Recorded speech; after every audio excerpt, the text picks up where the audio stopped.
Right. But here's my problem with the whole thing. Now, I'm not a fan. I'm on record to say I'm not a fan of text messaging, even though I use it quite a bit. I'm not a complete fan of it. Why? Facebook and Twitter is cool. It's cool for what it is. However, my issue is we can have all this stuff as long as we don't lose any social skills. Exactly. But the problem today is these kids don't have any social skills. If you go up to a kid and talk to them, hello, what's 1 + 1? Jello. I mean, they don't have social skills. They're not really that intelligent. You know, it's to me, it's sad. Do you think it's taken away from the youth, though? You think the youth is really missing something? Because when we were coming up as kids, we had a telephone, or like a landline telephone or a payphone if we didn't have telephones, or we didn't pay the electric bill. What it has done is given idiots such as a Chris Brown, such as a Drake, an outlet to do idiocy. Because let's just be honest, when I found out that somebody threw a bottle at somebody on Twitter, I'm just like, you threw a bottle at dude in the club, so the first thing you do is you tweet it that you threw a bottle at somebody in the club. But that would happen without Twitter. You just would have heard it through word of mouth. Like it would have been called the news. No, I don't even think it would have made the news. Honestly, that would have made the news. You know, it may or may not have. But what I'm saying is that what happened. I mean, it's a digital world. I'm not opposed to it. I just know how to use it responsibly. I know that there's people out here who don't know how to use it responsibly. I do get kind of teed off when I see stupid stuff like you want everybody to know that your relationship has changed, or you're putting somebody's business out in the street, or whatever the case that just seems nonsensical.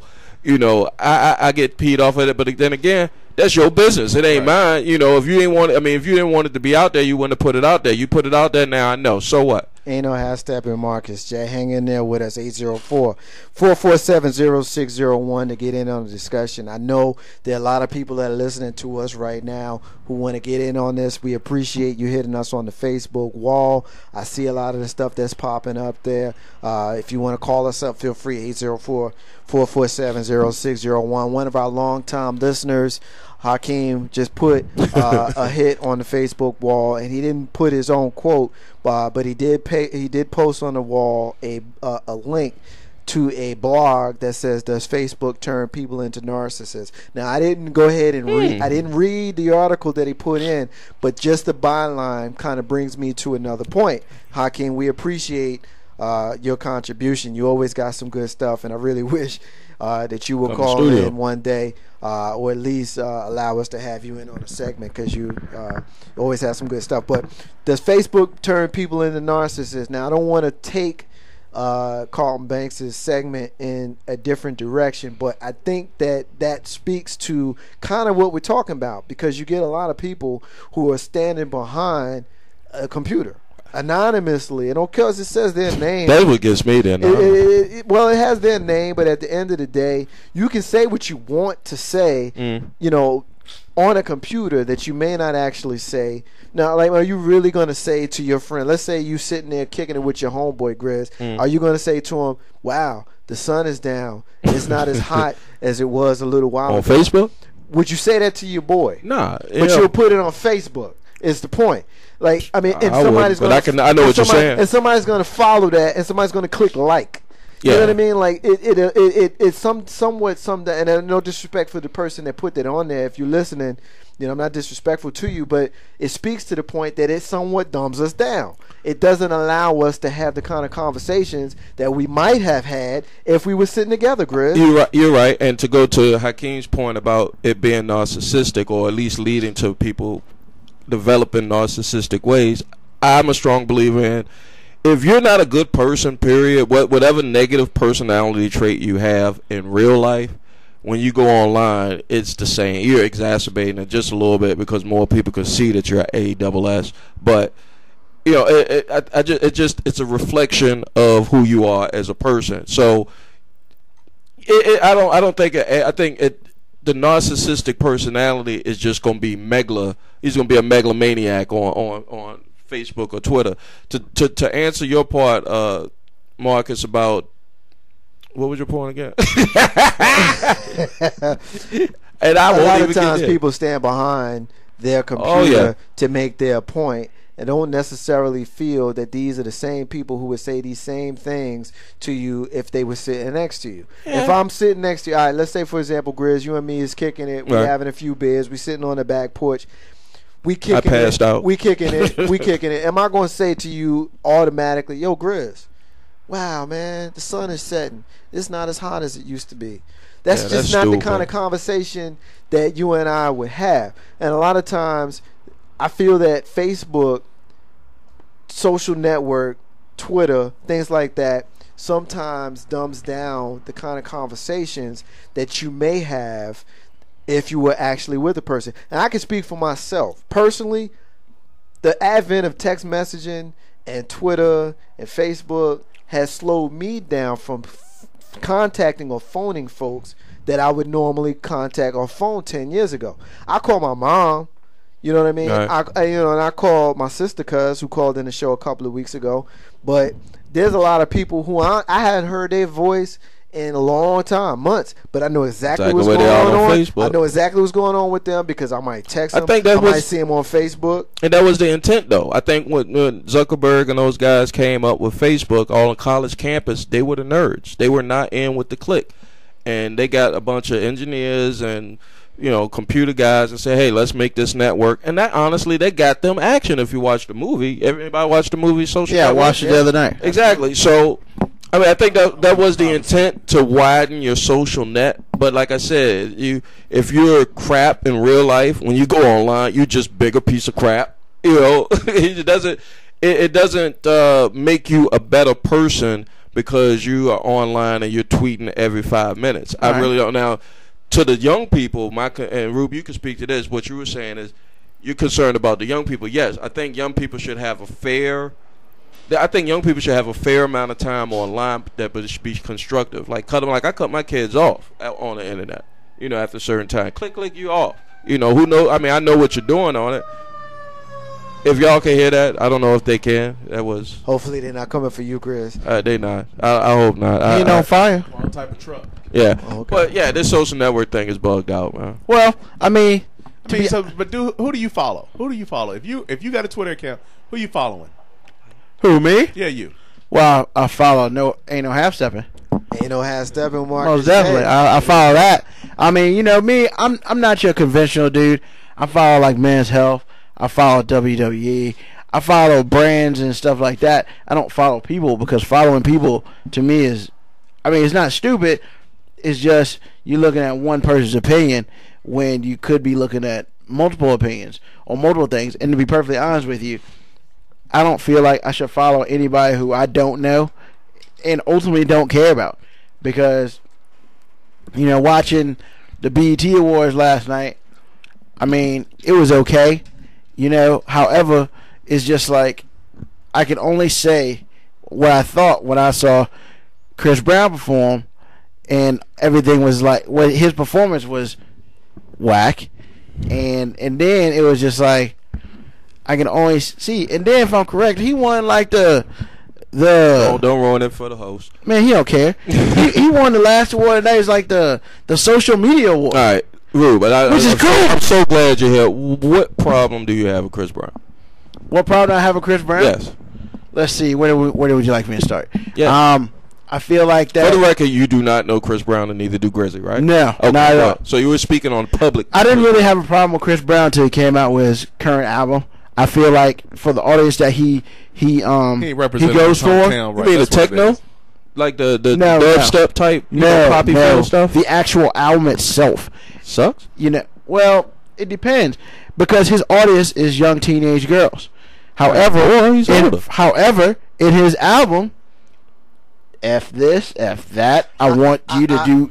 I don't want to. It's make just this, bad stuff. I got you. I don't want to make this. I just was curious to know. a Chris Brown conversation because No, that's I mean- a conversation that I'm somewhat passionate about, and if I allow myself to get involved in that, we'll completely Lose the rest show. of the We're gonna parking lot that for another show. We're gonna parking lot that.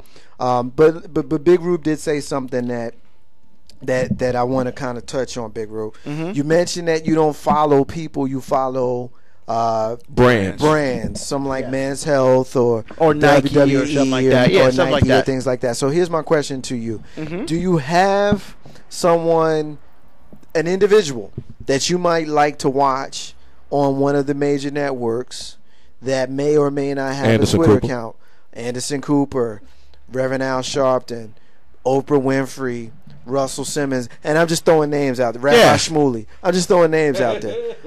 Do you have someone like that you like that you are not following because you want to remain consistent with you not following individuals? My thing is, if I follow you, I want to know you. Okay. I will not follow someone I don't know. Okay. Because to be perfectly honest with you, anybody of that status, their life is different from mine, and there's absolutely no way I can compare my life to them, and they can compare their life to me. I mean, it's why just. are you following them? But I'm not. That's what I'm saying. I'm not following them because, I follow friends.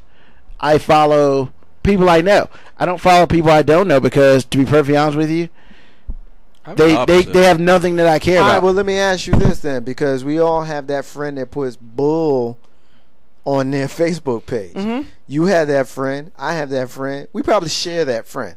So you're gonna have that friend who puts bull on their Facebook page. Yeah. But you're not going to follow Reverend Ron, who every single day puts something that's spiritual and very enlightening on his page that might give you a boost. And I'm asking you as an individual. As an individual? I'm not picking on you, but I'm fine. asking you because we all have that friend on our Facebook page. We might share that friend. That friend say, what the heck? That friend might be in his room, right. but he might put some stuff that make you like Rizzy saying, "What the hell was you thinking by putting the fact that the sun is setting and it's not as hot as it used to be?" Delete. And again, that person, somebody really did type that. I'm not picking on him, but I'm just saying you're not gaining anything from that. Correct. So someone who might put some spiritual stuff, or someone that might put some enlightening stuff, or somebody who might put something on there like tornado is coming, anything. Yeah. You would prefer to put the person on your page that's going to put the sun is setting versus tornado is coming? Well, I guess I need to explain. Please. First of all, Facebook, last time I checked, Facebook is for my friends. There are other things I follow, but ultimately it's for my friends. Furthermore, I'm a big fan of security settings. I actually have a Facebook because I do nonprofit with 4-H, and I have 4-H members on my Facebook. However, and they know this because I tell them, they go under my under 18. Basically means they can be my friend. They cannot see any of my pictures, and all of my postings don't get sent to them. The reason why is, one, it's hard to control what other people tag on your Facebook page. That's why every couple months I go check my pictures. Oh, I have something in my hand. Better go ahead and take that out. I also have nieces and nephews who have Facebook. I don't need them seeing their uncle doing some things that I find inappropriate for them to be doing. Hugging Anderson Cooper. That's called hypocrite. It's just things such as that. I control my Facebook very hard, because I'm a role model. I'm supposed to be a role model to some people. So if I'm a role model, having a picture of me with a nice drink in my hand, looking like I'm in a bar or something, probably isn't a great example to put out there. I got that picture, by the way. So I mean, you could choose who you follow, who you're not follow. But following, to be honest with you, following like people I don't know, or following important people or big people, that does nothing positive for me. Like, I understand Reverend Ron might put something up on his website or his Twitter account or his Facebook account every day, but you know what? That's fine for him. I don't personally need him. I'm not gonna say I don't need his positivity, because some things are good. However, I just choose not to have it, because where there's something positive, there's always something negative. You can't get rid of one without the other. So I just keep it solid. Grizzy, Yes. you got anything you want to add before we wrap up? I'm everybody gets on me because I don't like. They always say Grizzly doesn't pick a side. I'm on both sides of the fence with this issue on social networking. I use it, but as a grown man, I also understand that there's going to be some dummies out there, and I ignore it. I block it. I just use it for what I need to use it for. And if people use social networking and so offended by it, just stop using it. Yeah. Stop using it. If you're really that upset about it, then don't use it. And fill out the loop. But I mean, that's the way of the world right now. Not to say, I mean, we are of the world unless you're saved. We'll talk about that in another show. Yeah. Well, we're definitely going to get into that because people have asked me. Oh man, certainly have asked me about that. So we're going to really get into that. But we appreciate everybody who's been listening to us. Ain't No Half Steppin' with Marcus J. We're going to go ahead and take our final break of the night. When we come back, we're going to get into our rants and closings. Carlton Banks has left the building, but you still got Big Rube and Jay Grizzly Green in the house with your man Marcus J. Ain't No Half Steppin'. Be back in a minute. Here it goes.